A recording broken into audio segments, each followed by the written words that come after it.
Hello, you guys.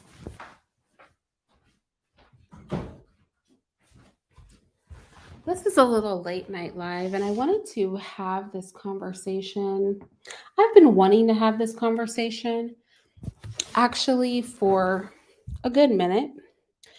But the thing that kind of pushed me over the edge, because I had heard, Matt Walsh got into a whole situation with some random black guy regarding him bringing up that white people have been enslaved and white people aren't the only people to have done, engaged in slavery and things like that.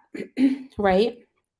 So he was making this commentary, and, I almost spoke on this at the time, but it wasn't Matt Walsh that pushed me to have this conversation.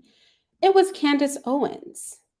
It was Candace Owens, and the first time that I saw her commentary, like a little brief clip of her commentary, a speech that she was giving, I'm sure to white people, like a room full of white people, about how white men ushered the world into a post-slavery era. White male-led countries had done that work. And basically, that needs to be respected. And it was a black man who was agreeing with her commentary. And then I saw that Candace herself had clipped her talking about this and made a YouTube short. And I said, when Matt Walsh did it, I mean, what are you going to expect? You got to expect this, right? But when Candace Owens did it, I decided, let's just go back to some of my old school commentary where we just do an educational deep dive about this life. So I'm going to start with her commentary. I'm going to be pausing her commentary because every single point that she makes in this 1 minute clip, I'm going to, because I want to have a real conversation about this. And I want to talk about how the delusion and the pandering, because I am a conservative, I'm not a Republican, I am a conservative. But conservatism and taking our tongue and just shoving it up the anuses of the general white community are not the same thing, right?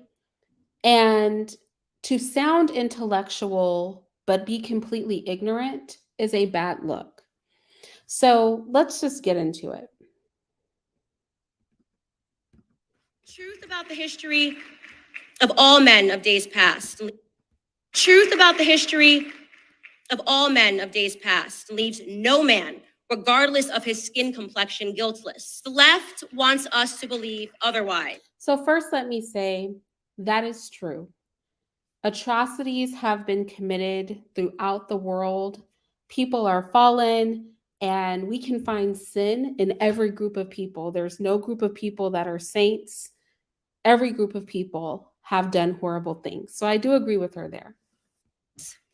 To them, imperialism, cannibalism, murder, slavery, all of these undeniably sinful acts are forgiven in a historical context so long as they were not committed by white men. So this whole thing she's doing is a cape specifically for white men, because that's how she makes her bread and butter. Let's be clear. She makes her bread and butter pandering to white men who are racist. Let me just make that clear. Are all white men racist? No. But does she pander to white male racists? Yes. They can forget the murderous Persian Empire. They can forget. Okay, so I want to take it step by step. She's talking about they can forget the murderous Persian Empire. That's where she's starting. The cannibalism of indigenous tribes. They can forget the murderous Persian Empire. They can forget cannibalism by indigenous tribes. Let's go into, because the argument here is that other people who are not white have done horrible things, and nobody cares about that, right? I think I want to play the end of what she's saying, but let's deal with the first points, because she actually starts praising white men at the end of this little speech that she's making. But before she gets there, this is her assertion: white men ended world slavery, and that's why we love them, right? This is my commentary on Candace Owens' abolitionist viewpoints. So let's talk about Persian and Iranian slavery. I actually think Black people should talk more about this. I think a big part of the problem with Black men is that between the Persian, Arab, Muslim slave trade and chattel slavery by Europeans, that Black men specifically from Central to West Africa are very much overarchingly emasculated. Now, in Persian culture, the slaves, specifically because Persians, Iranians, and the Arabs, they kind of all approach slavery of Black people different. In Persia, slaves were basically treated like paid servants. However, the men were castrated. Okay, let's make no mistake. And if they were not castrated, they were used as warriors. The picture here that sticks out to me is this giant man right here who is the slave of this little tiny man right here. And honestly, when I found this picture, I just was wondering to myself, like, how does that happen? How does a nation of teeny tiny people, enslave men of the sizes that come in Central and Western Africa, right? Then you have the Arab Muslim slave trade. It lasted for 1,300 years. And I agree with Candace Owens. We don't talk about this enough. We don't talk about the 1,300 years of slavery in addition to the 400 or 500 years of European slavery, overt European slavery that went on in East and West Africa, right? About the millions of men that were enslaved, about the fact that 50% of the slaves that were taken died in transit over that 1,300 years. We don't talk about that men were routinely actually castrated and would often just commit suicide. We don't talk about the fact that while European merchants were mostly interested in capturing Black men so that they could work the fields, Arab merchants were more interested in Black women. They would capture Black women for the sex trade, to put them in harems. And in fact, Black women were worth, in the Arab slave trade, double the price of men. That is how enticed with Black vagina, right? The Arab people were. So she's absolutely right. We don't talk about the Arab slave trade. But I think something that is lost is that Arabs are white. They are white. Are they European whites? No, but they are white. And Blackness and Black people were considered an underclass to these white Arabs. So we're still talking about white men. We may not be talking about white European men, but Arabs are not white. They are white. In fact, even in the United Kingdom, Arabs are considered white. And I find that it's all fine and dandy to call people white until white people who are European want to separate themselves from the global atrocities of white people.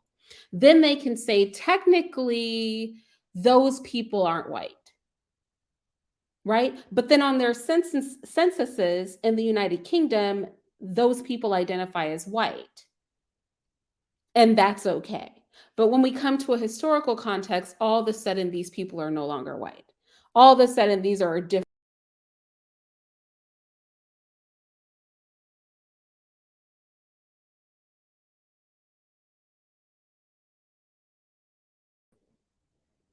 Right? All of a sudden,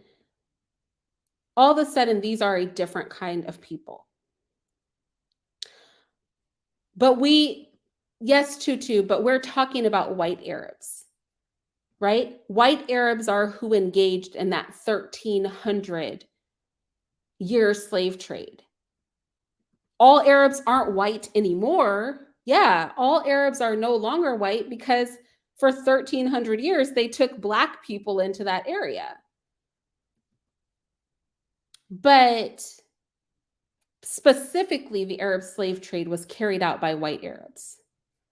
Specifically, the Arab Muslim, Persian, Iranian. Persians are white, Iranians are white, Arabs are white, and they did not consider themselves Black. And there was a visible difference if we look historically at the photos between them and Black people.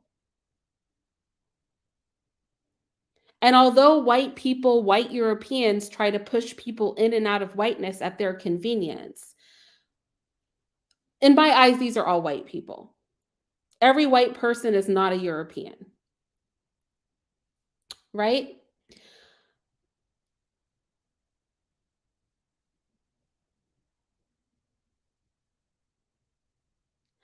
Let's keep going. Let's keep going. I want to go back to Candace because then she goes into cannibalism. Because remember, she's talking about all the things that white men, specifically white men, are held accountable for that she doesn't feel anybody else has been held accountable for. Now, I definitely think and agree. And Khadijah said, Black men sold us to the sub-Saharan slave trade. Tell the truth, Irie. I think the weakness and sold us, they sold each other too, right? They sold themselves.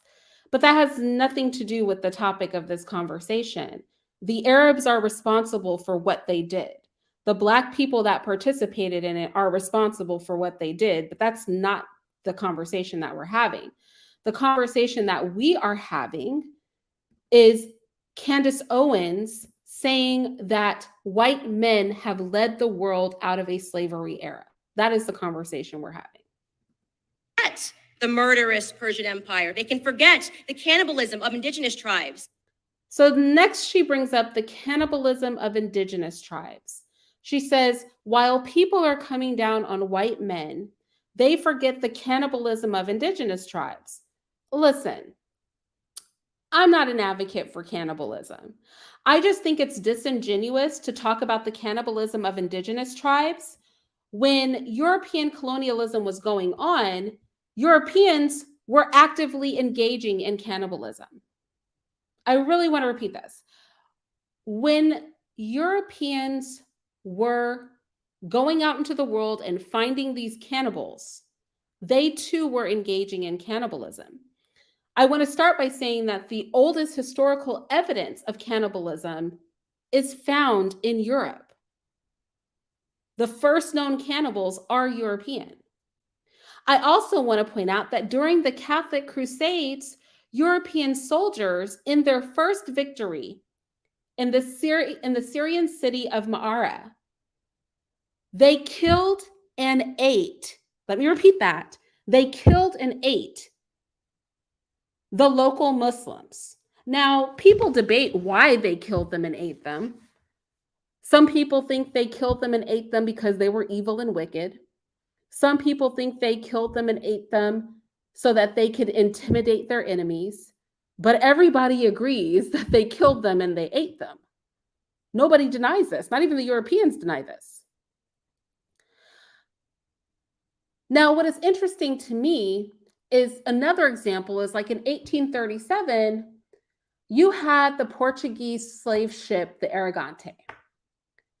And when that ship was captured, it came out that they had killed an African man and fed him to the other slaves, and then took the man's heart and liver and ate it themselves. Literally during the colonial era, as Europeans were running around justifying conquering savages in Europe, they were consuming pulverized mummies from Egypt They were eating Egyptian mummies as medicine.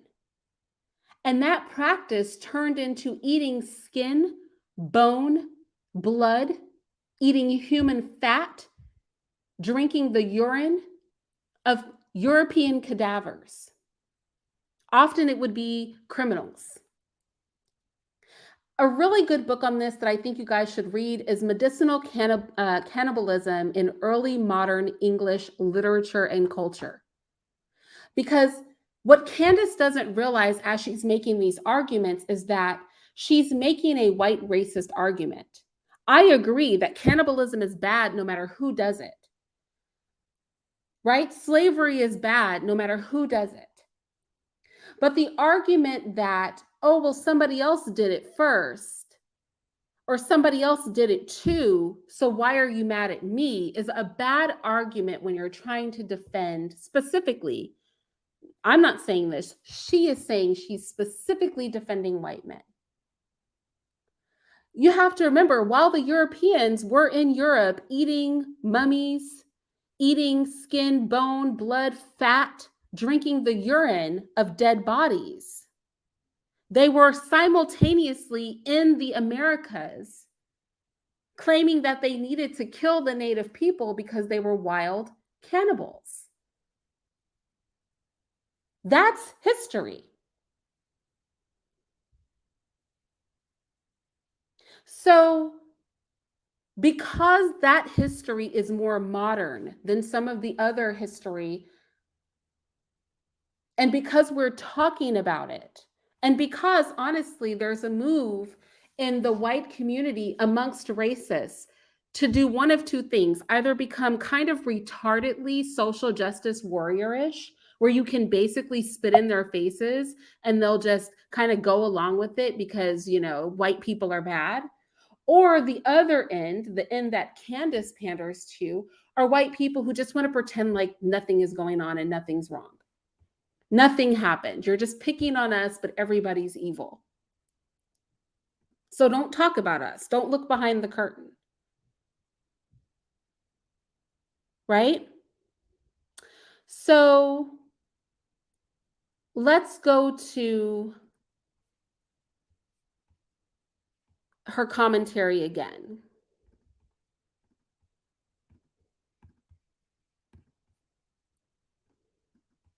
They can forget the heinous actions of imperialistic Egyptian empire, the Turkish empire. So then she brings up Egypt. I thought that this was really interesting. She brings up Egypt, she brings up Turkey. The Muslim Abbasid and Rashidun. She brings up the Muslims, which I've already touched on them. So she's basically saying everybody's picking on white men. This is her argument. Everybody's picking on white men, but they don't care about these other people. To me, this argument is akin to saying, I may have raped somebody, but other people rape. Other people have raped people too. Why are you guys talking about what I did? What about all these other people who are raping people? Right? We wouldn't tolerate that. That's like some guy beating up his wife. And then when you go to confront him with it, he's like, well, what about all these other people that beat up their wives? Bob beat up his wife, and you're not over there talking about Bob. You're over here talking about me. I want to talk about Egyptian slavery, because Egyptian slavery and Egypt, you guys know I'm not a huge fan of Egypt, right? I have several videos on this channel about how Black people want to attach themselves to Egypt, and Egypt is in Africa, and the original Egyptians were Black, and all of that is true, right? However, Egypt didn't stay Black for very long. Egypt was basically ran by everybody. Everybody in the world ran Egypt. And interestingly enough, when the Romans were in Egypt, because Egypt always had slavery, the slavery looked a little different depending on who was running Egypt at the time. But the part of Egyptian history that I personally found the most fascinating, since Candace Owens wanted to bring up Egypt, is the time where Rome ruled Egypt. When Rome ruled Egypt, they started a slave breeding program. This is very fascinating to me in the light of chattel slavery, because breeding slaves was not something that was extremely common globally when it came to slavery, period. Right? But when Rome controlled Egypt, they would specifically have houses of women and little girls, and they would specifically use those female slaves to breed more slaves. And this is not an opinion of mine. Now, I could cite everything that I'm saying here, but I really wanted to cite this because I know that there will be people out there that are going to be like, Irene, that is not true. I'm going to cite a paper that was published by the Johns Hopkins University Press, among other things. Isn't it interesting that the first real attempt at breeding slaves, breeding female slaves, was done by Europeans while they ruled Egypt?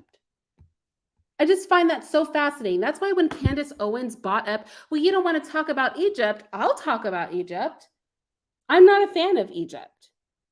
But I do find it interesting that those chattel slave practices began and grew to prominence under Roman rule in Egypt.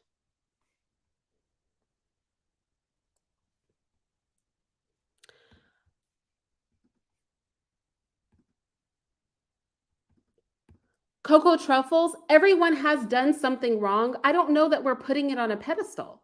I think we can talk about chattel slavery by Europeans, especially since we live in a country where chattel slavery by Europeans has greatly affected the country, without white people whining about being picked on.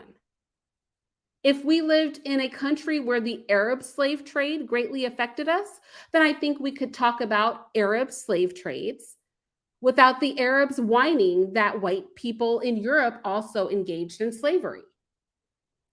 I think if we lived in Rwanda, we could talk about what happened to the Tutsi people without people whining, right? Without the Rwandan government whining that Hitler also did something bad. I think the argument that somebody else did it too is a bad argument. If I slap you in the face right now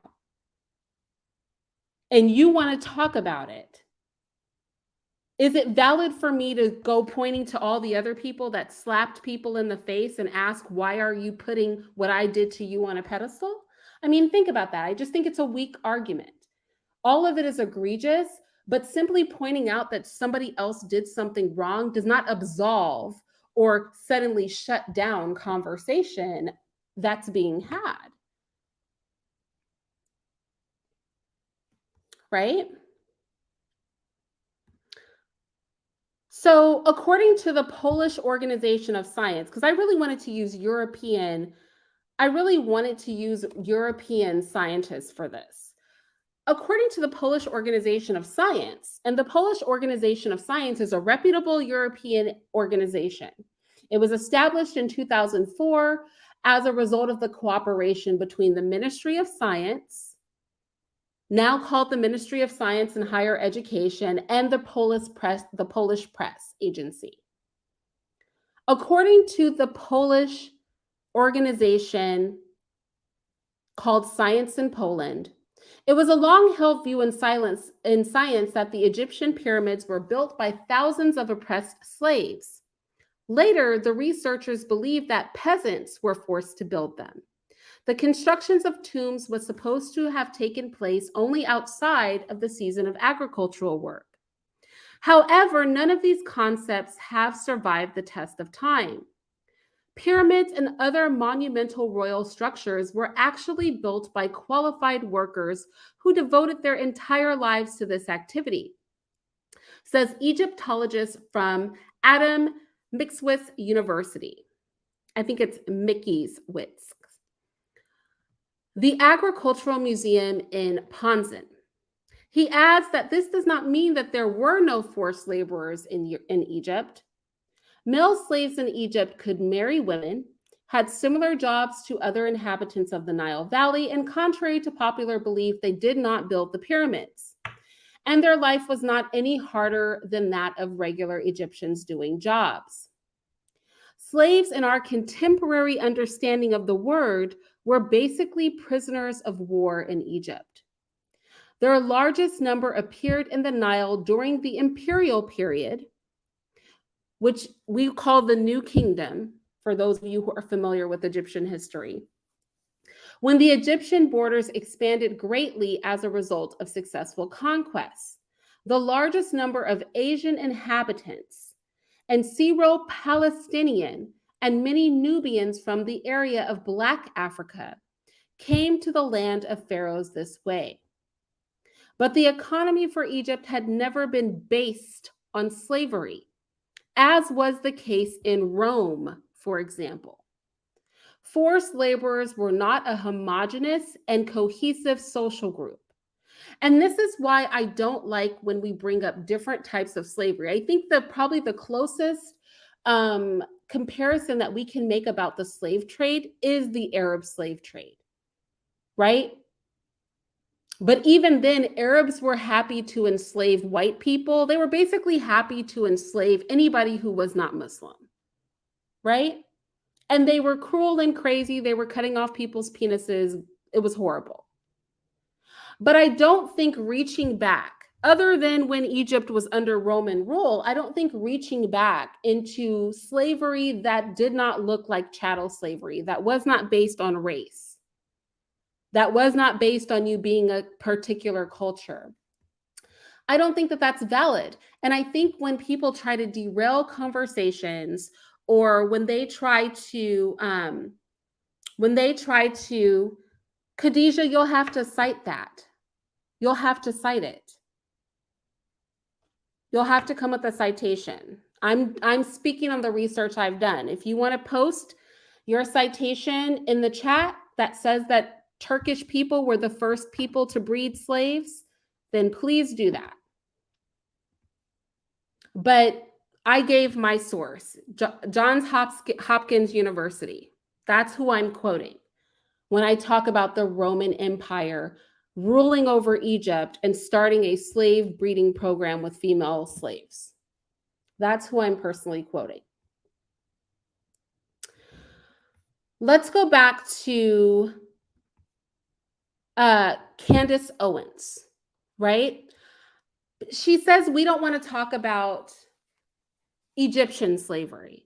Well, I think it's interesting if we're going to reach back into Egypt, the Egyptian empire, which existed, thousands of years ago, then I kind of want to reach back into Greece, right?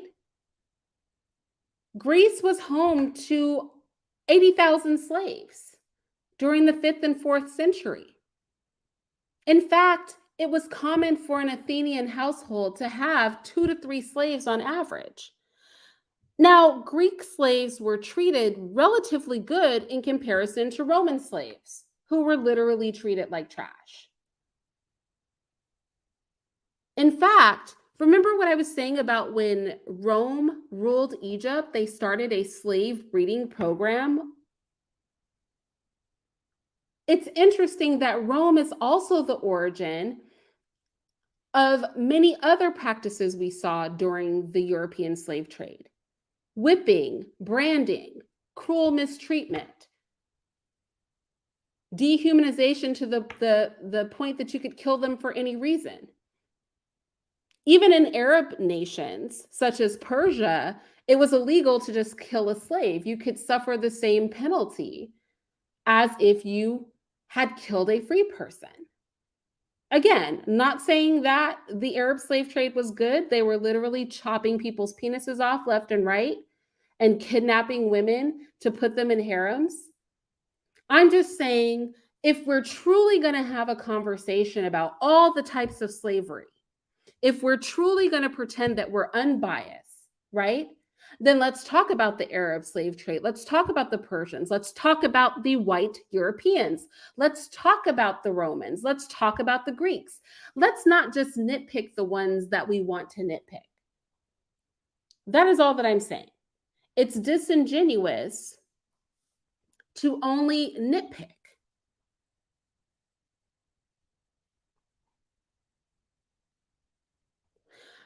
Cocoa truffles, I actually have a video on that. But no, they were not ruled by the Arabs at the time. No. Okay, let's go back to Candace Owens.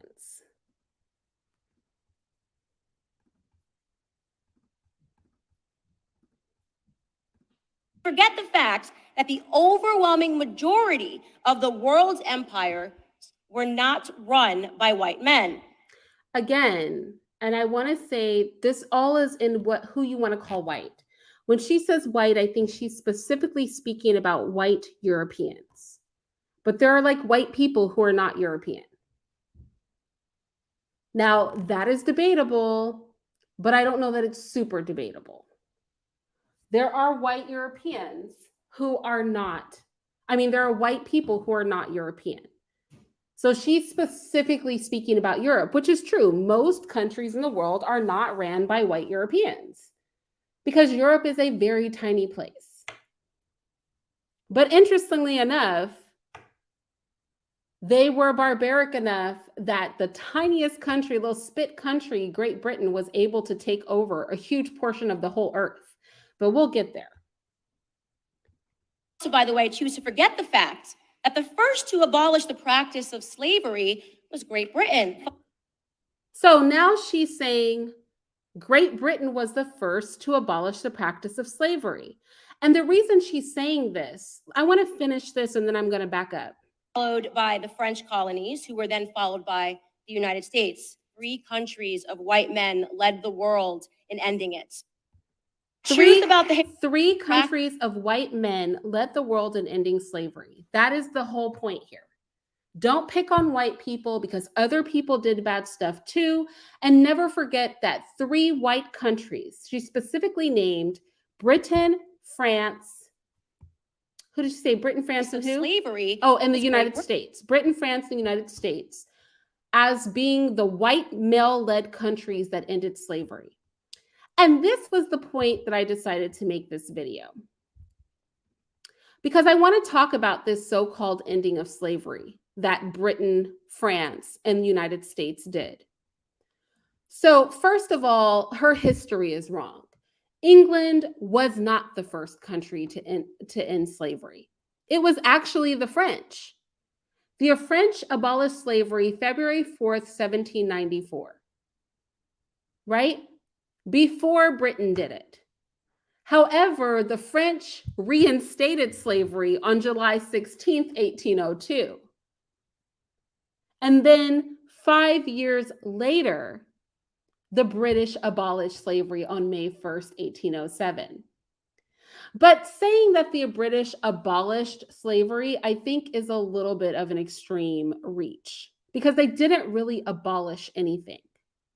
Plantation slavery still existed in the British colonies until 1838. And enslaved people were basically just kind of thrown out. They weren't given any compensation after they were so-called freed. Interestingly enough, in 1922, the British Empire governed 1/5 of the world's population through colonial rule. And they controlled 1/4 of the land on Earth. But did they really end slavery is the question. Because that's what Candace is saying. She said 3 countries led by white men heralded the way into a world without slavery.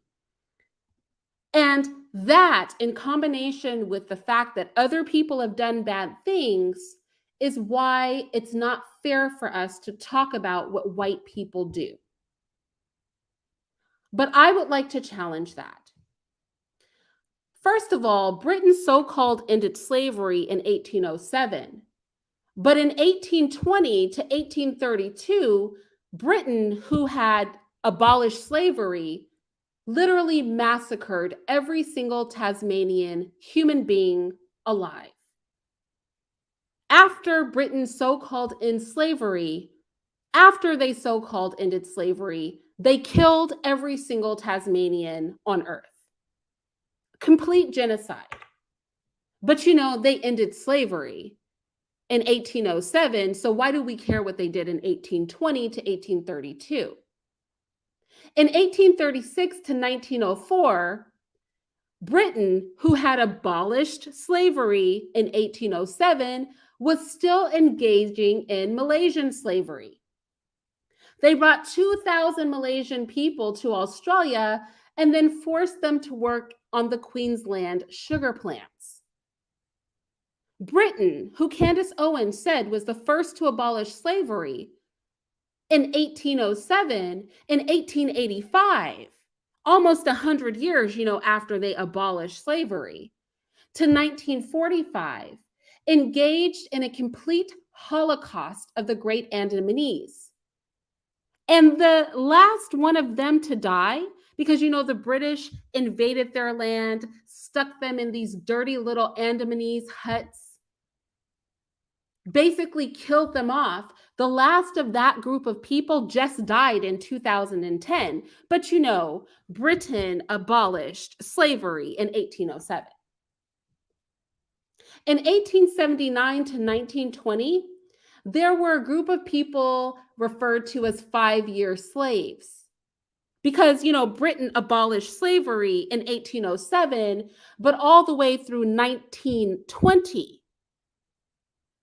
Over 100 years later, Indian slaves and indentured servants were still being used by the British on Australian-run sugarcane plantations. But like Candace Owens said, Britain is amazing because they were the first white male-led country to abolish slavery, so we should not be talking about them. In 1945, there was a complete Indian Holocaust by Great Britain. They killed 29 million Indians, 12 to 29 million, depending on who you want to believe. And how did they kill them? India was in a famine, and Britain, because India was a commonwealth of Great Britain, was exporting millions of tons of wheat into Britain while they watched the native Indians starve. They took their food and they sent it to Britain. In the 1800s, all the way to 1970, Britain, who Candace Owens thinks is so amazing for heralding the way of ending slavery on earth in 1807, moving all the way to 1970, there was the Aboriginal stolen generation.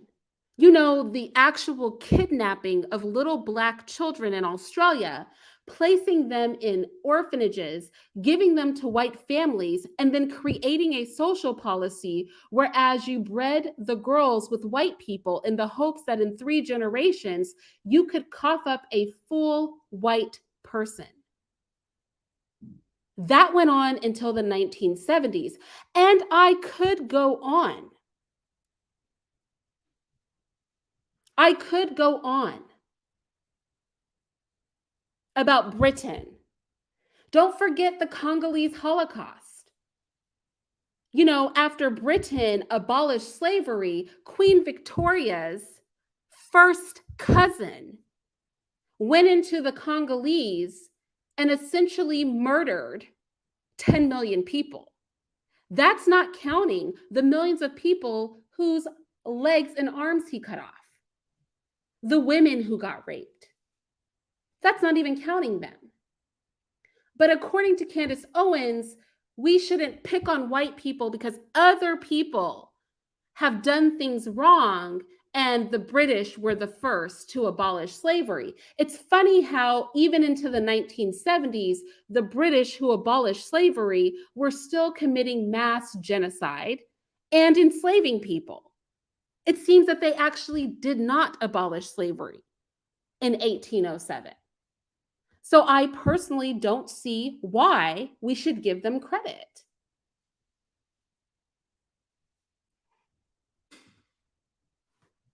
Hold on, you guys.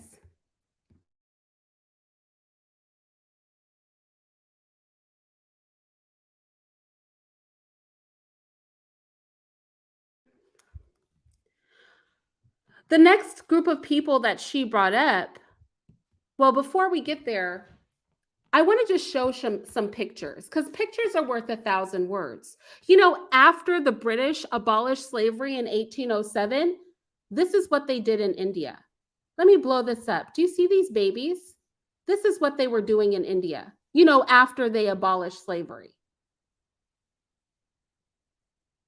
But we're supposed to pat them on the back because, you know, as Candace Owens says, 3 countries of white men led the world into abolishment of slavery. What does that look like to you? What does this look like to you? See, I don't think slavery is wrong.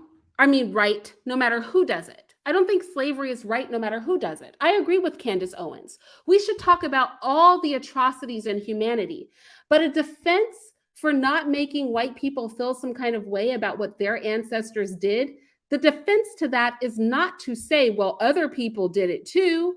That's not a defense. The other people did it too is not a defense. You cannot deflect a conversation simply because somebody else did it too. You slap your sister in the face, but you go, well, so-and-so slapped his sister too. That's not a defense. The next group of people that she brought up were the French. You know, she said, let's go back to her video. She said, after the British abolished slavery, right? After they were so excellent at abolishing slavery, then she said the French came after them and abolished slavery. And I just had to really chuckle. Y'all, when she said the French abolished slavery, I was like, now I can prove that the French are still engaging in slavery in 2022. I'm going to prove that right now. Abolished where? But let's just back up because we have to hear her say it because I love the way she ends this. First to abolish the practice of slavery was Great Britain, followed by the French colonies, who were then followed by the United States. So the next person, 3 countries of white men led the world in ending it. 3 countries of white men led the world in ending it. The first group she said was Great Britain. I think I've proven that Great Britain was not really helpful in ending anything. Maybe they ended it in word, but indeed, Great Britain was still doing whatever they wanted to do. But the French, to say that the French abolished slavery is actually a joke. Like, that is actually hilarious. I never thought I'd see the day where a Black person with any level of education would ever claim that the French abolished slavery. And I'm going to say why. Give me 1 second, because I want you guys to take a look at this, because I have a 2-page list for the French. The French are a mess.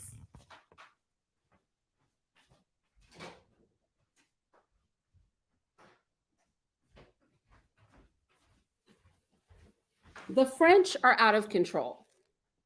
Let's keep in mind that as far as the European slave trade was concerned, the French were the 3rd largest European slave traders. They officially, remember I told you, they initially tried to abolish slavery, or they did abolish slavery on February 4th, 1794, but they decided that that wasn't a good idea, so they reinstated slavery. And then after they reinstated slavery, they abolished it again officially in April 27th, 1848. Now, keep in mind that that was only 40 years after the Haitian Revolution. The Haitian Revolution ended January 1st, 1804. I know we're not patting the French on the back because their colonies were revolting. So the fact that they ended slavery 40 years after they lost one of their largest colonies is not literally that impressive to me. They stole between 1 to 2 million Black African people from Africa.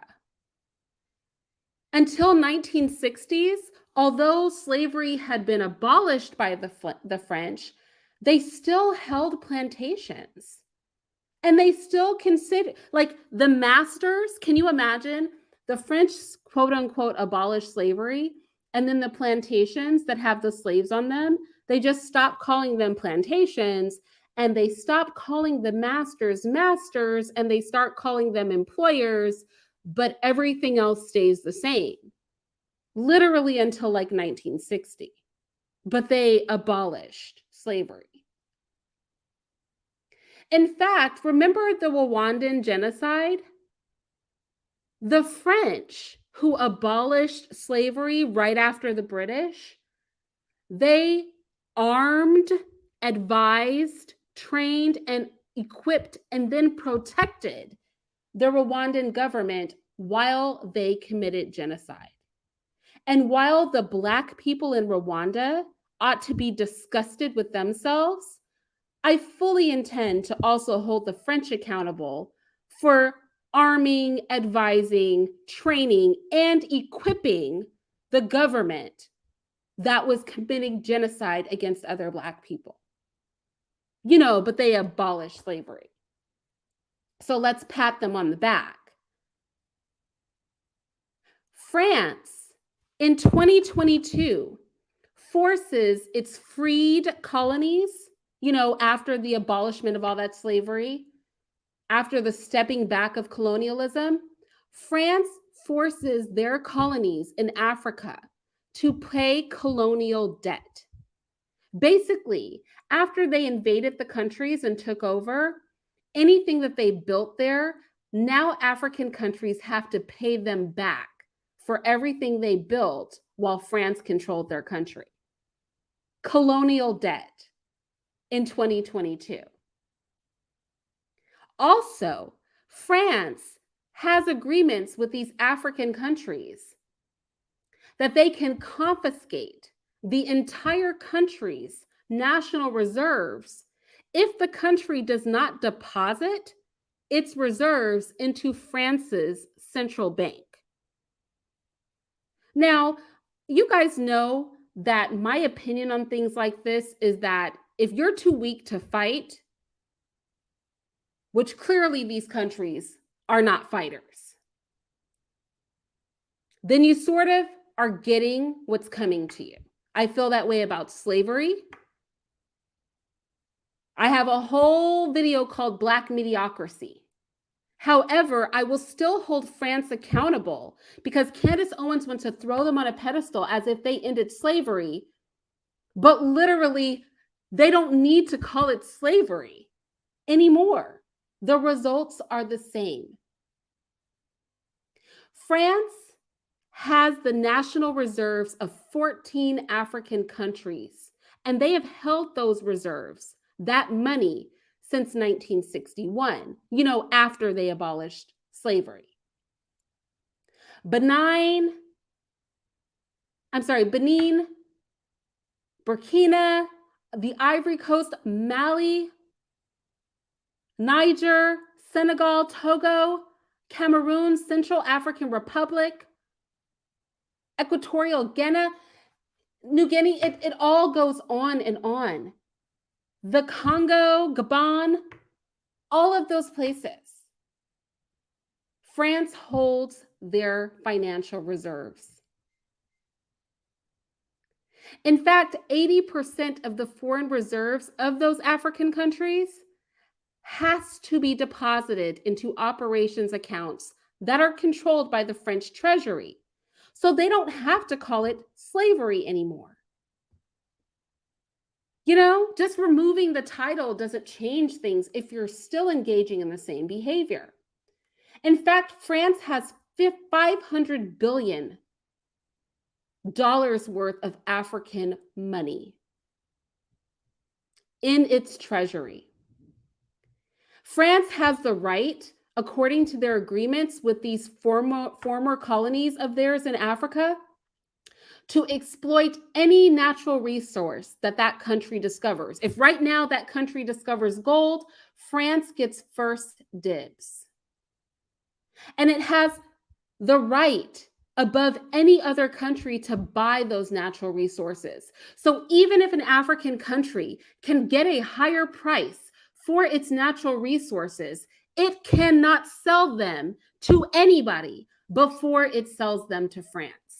But you know, according to Candace Owens, France is one of the 3 white male-run countries who have led us into this new era of freedom. These are not my words. That is what she said.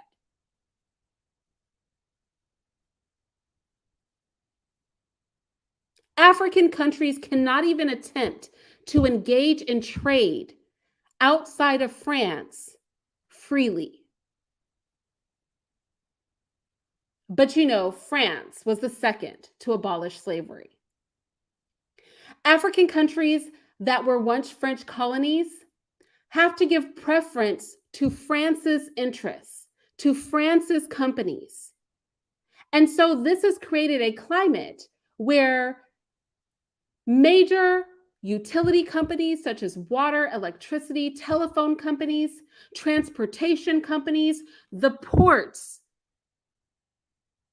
the banks, general commerce and construction and agriculture in these former French colonies are all dominated by France.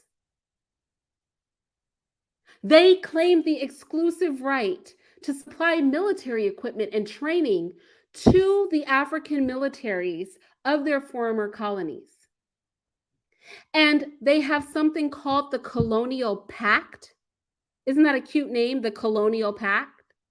Which is a combination of scholarships and grants and defense agreements that require African countries to send, think about this, their top military professionals to be educated in France, which has meant that these countries, their top military professionals, have been brainwashed in France and are repeatedly used to spark coups d'etats or destabilize local governments, all because of the Colonial Pact. But you know, France, according to Candace Owens, is one of 3 white male-led countries that has led the world into ending slavery. France claims the right to deploy its troops to intervene in any situation that an African nation that was once one of its colonies has. And that country must agree to defend France's interests and allow France to deploy troops permanently on their military bases.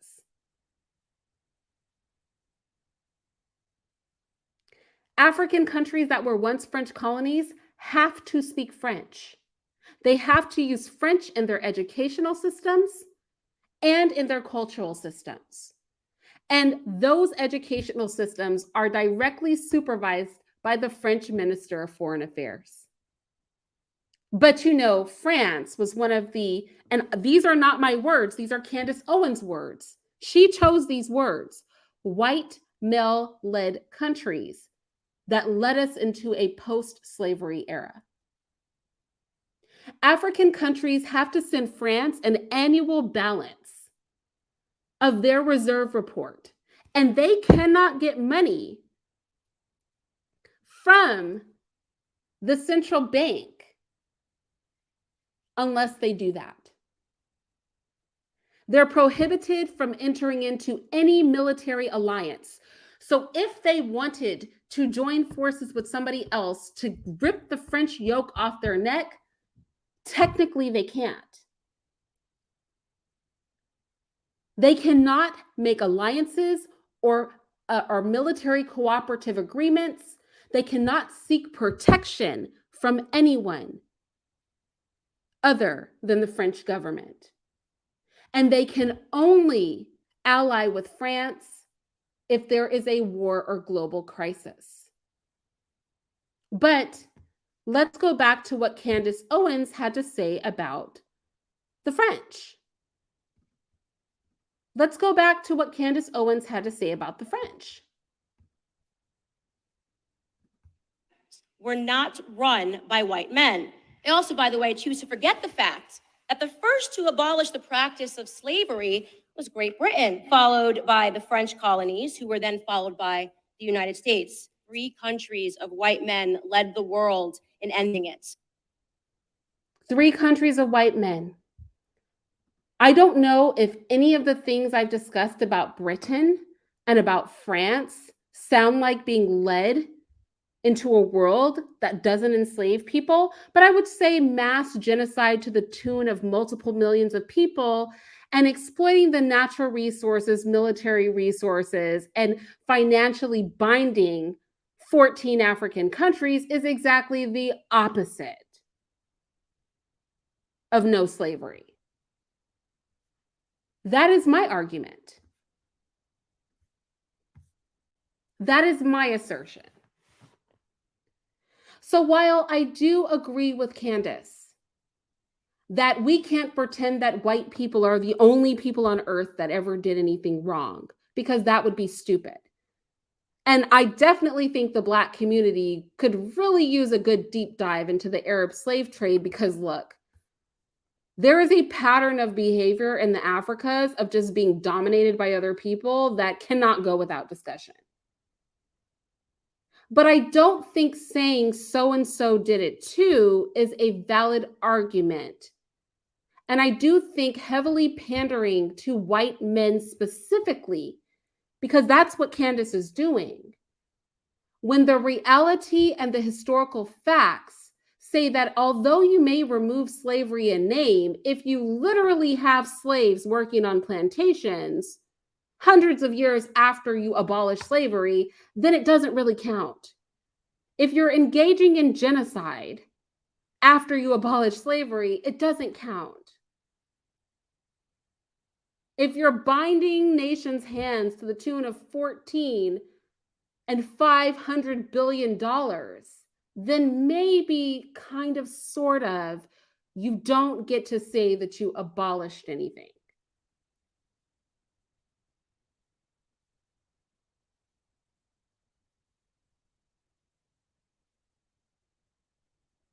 This is what I have to say. I wasn't going to comment on this because, like what I said, when Matt Walsh said it and he was talking about white people that had been enslaved and all the other types of slavery, I was like, whatever. But when Candace Owens did it, I just was like, what are you saying right now? And I'm not even going to get into America. Candace said something. She said, Black people in America are the most fortunate Black people on the planet in 2022. And I agree with her. But I do think that the pandering goes a little too far when you're patting Great Britain and France on the back for anything. I mean, they have a lot of cleaning up to do in 2022. And if I can find them literally enslaving people and stealing Black people's children and trying to breed them out into the 70s, I think we shouldn't be talking about the fake abolishment of slavery that these people did in 1807. I don't think we should be patting the French on the back for abolishing slavery when literally they just aren't calling it slavery anymore. But how is it different? I don't think we should be patting Great Britain on the back when they're sending hundreds of millions of pounds of food out of a country and watching those people starve while they make their country fat on their wheat. I don't think killing off multiple groups of Black people after Britain abolished slavery, complete genocide, both in Oceania and in Asia, of Black indigenous people after they abolished slavery, Should ever a Black woman or man stand up and say that Great Britain led the world in abolishment of slavery when they literally killed off 2 groups of Black people after abolishing slavery? When they literally still had slaves after abolishing slavery?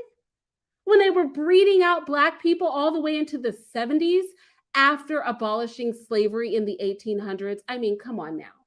That is when the pandering has gone too far. And I don't disagree with everything Candace Owens says, but like I said, it's one thing to be conservative and have conservative values. It's another to be misinformed, self-hating, and pandering. We don't have to hate every white person, but we also don't need to protect them from history. In the same way that I shoot straight about Black people and our flaws, I certainly would never baby white people because they don't like their own people's history. White Europeans have to swallow their pill just like Black people have to swallow theirs. No one's exempt, and the so-and-so did it too argument is played. So that's my commentary on this. You guys let me know what you think in the comment section.